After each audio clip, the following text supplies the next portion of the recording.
WP, a hero dispatched to deal with a sighting of one of their more familiar villains.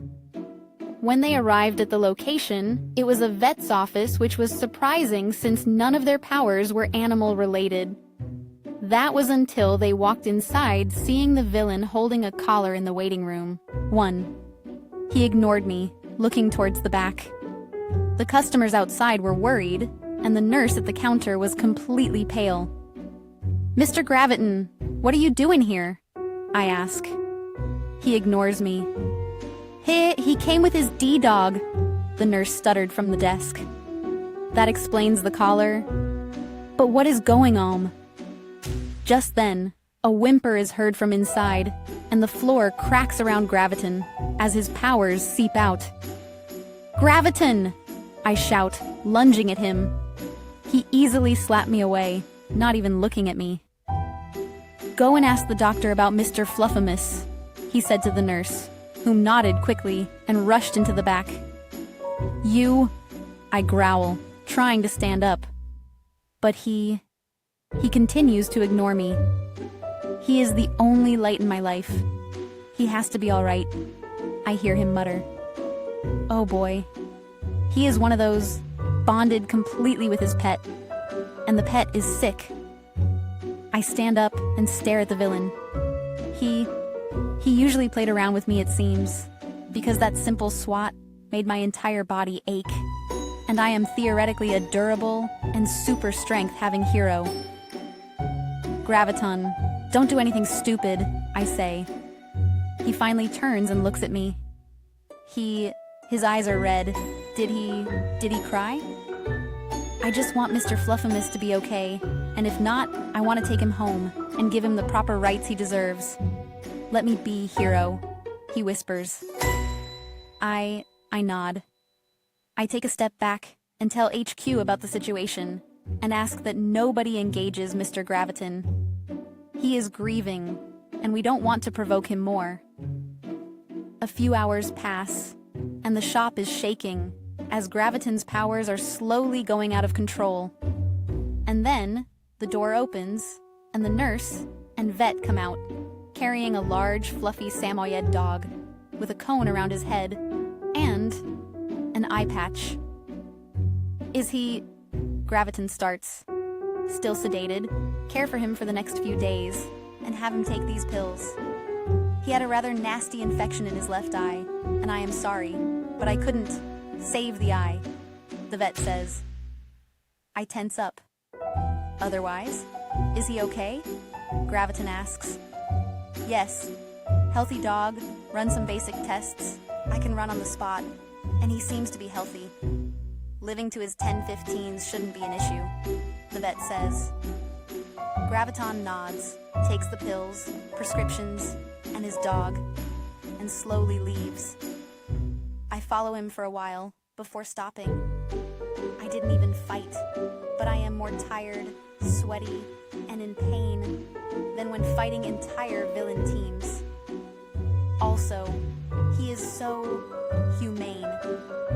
How can someone who cares so deeply for his pet choose to be a villain? So strange. 2. Limits Regulus paced back and forth, his thumb wearing a patch in the collar gripped tightly in his hands.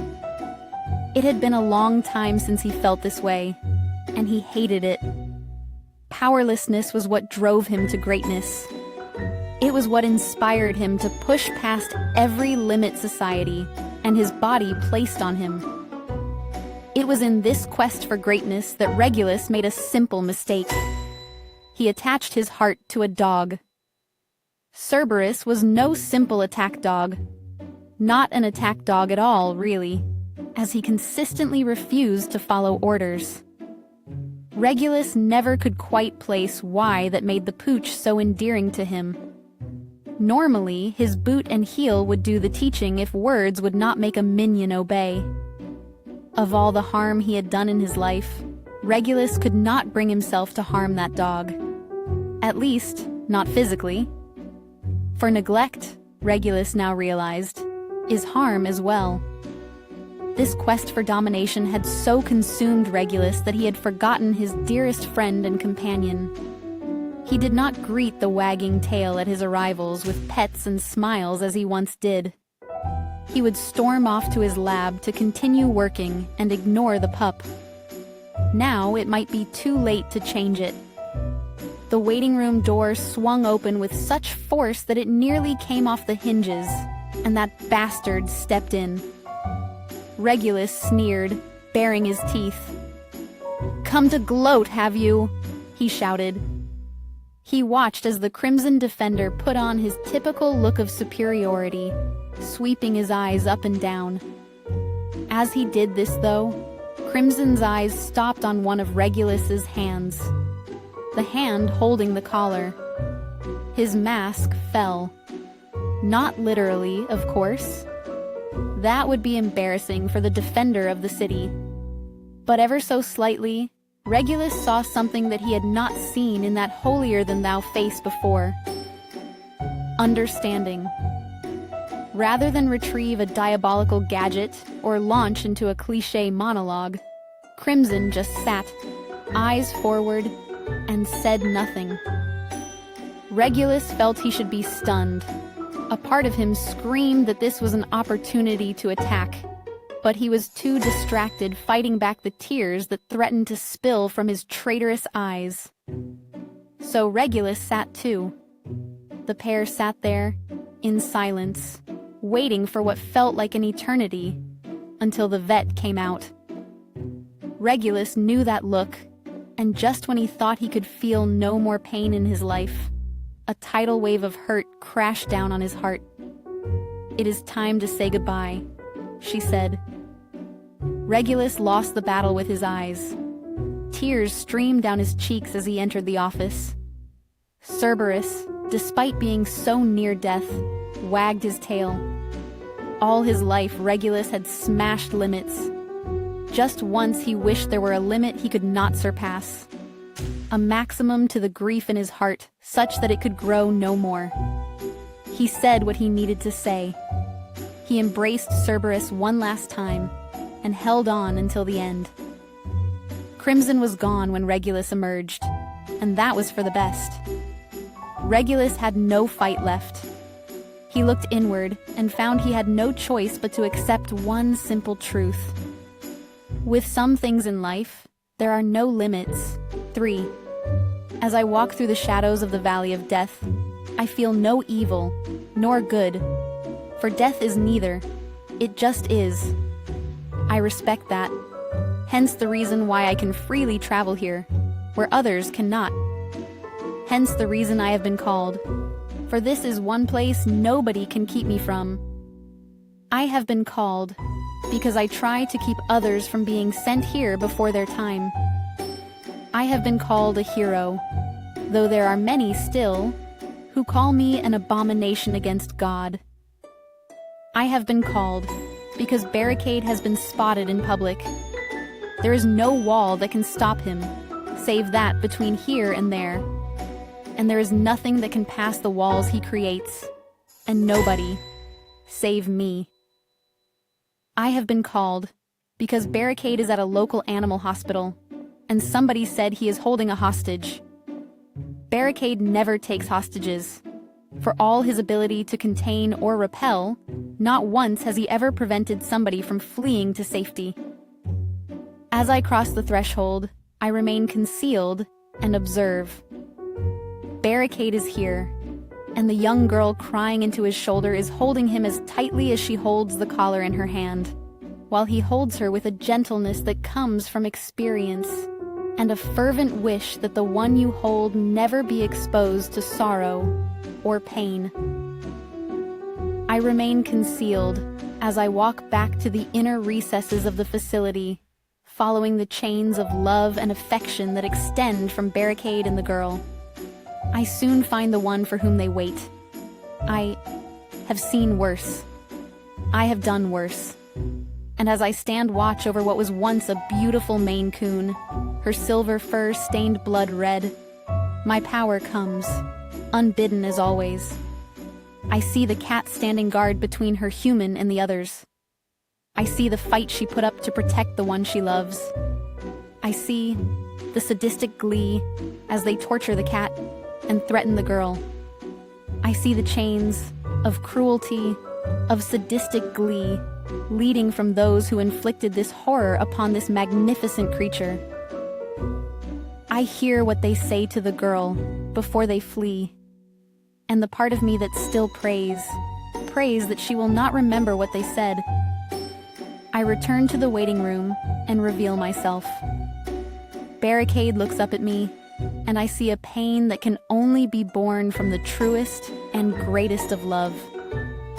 I ask if I can sit with them, and he nods. I am well aware of the fact that the police are arriving outside, and that they can see me, as well as they see Barricade, and the girl. It takes barely the slightest effort to make sure somebody sees the collar she holds tight. Word quickly spreads, and all who had weapons pointed this way have lowered them. We wait for another hour, for a lifetime, to those who can do nothing but wait. We wait until the nurse calls them to the back room. I follow discreetly, more to prevent police action than anything else. I listen as the doctor breaks a little girl's heart, and the heart of a devoted father. I listen as one who has just had her innocence ripped away from her, sings to the friend who has watched over her since before she was born. I listen as the man who can stop anything remains helpless to stop the tears. I stand vigil until a little girl cries herself to sleep, exhausted from grief.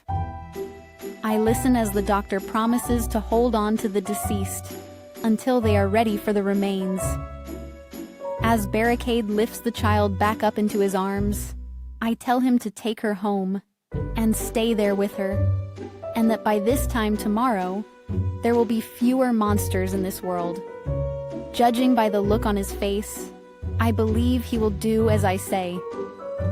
As Barricade vanishes with the girl, I ask the doctor to be truthful with the police when they question him. He assures me he will be. As I cross the threshold once again, I arrive in time to see a silver Maine Coon, running off to make sure her human arrives home safely, the angel of death patiently following her to allow her closure. By mutual respect, I do not follow them, as the angel does not follow me. I hold in my hands the ends of those chains of cruelty, of sadistic glee. I took hold of them as the Maine Coon passed through the threshold. Tonight, I follow these chains to the monsters that forged them. People call me a hero. I do not try to stop them from lying about me, for we are monsters, not by what we are, but by what we do. And tonight, once again, I shall be the greatest monster of all. 4. Welcome to the prompt. All top-level comments must be a story or poem. Reply here for other comments. Reminders. No AI-generated responses. Link stories. 100 words plus. Poems 30 plus, but include poem. Responses don't have to fulfill every detail. Norfolk link and NSP link for stricter titles. Be civil. Link in any feedback and follow the rules. Link genres. Link new here. Link writing help. Link Discord. Link I am a bot. And this action was performed automatically. Please contact the moderators of this subreddit. Message, compose. 2. R. Writing prompts. If you have any questions or concerns.